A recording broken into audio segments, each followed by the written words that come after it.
Welcome back to Learning with a Difference. News headlines in English for 8th February. And first of all, national news. India achieved 100 gigawatt solar energy capacity. Prahalad Joshi.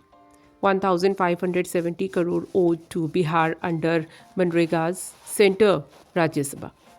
Bank unions gave 2 day strike call beginning March 24. PM Modi to co-chair AI Action Summit held bilateral talks with President Macron during France visit. Defense Ministry signed contracts worth 10,147 crore for Pinaka ammunition. CRPF chief reviewed Jammu and Kashmir security situation. And now, international news.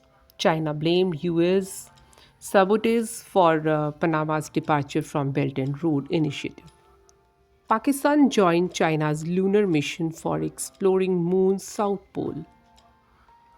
Iran condemned new US shipping related sanctions. And now some sports news.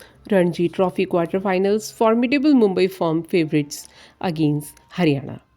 IPL is a leader of franchise cricket and we can only learn from them. Graeme Smith.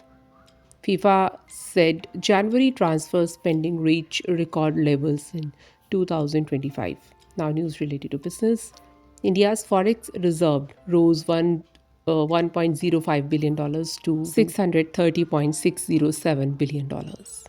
LIC quarter profit rose 17% to rupees 11,056 crore rupees. Government to develop 1,600 centers to train good driver, reduce accidents. RBI Monetary Policy 2025 key highlights. Repo rate cut to 6.35%, GDP like to be 6.4%. And that's all in news. Thank you.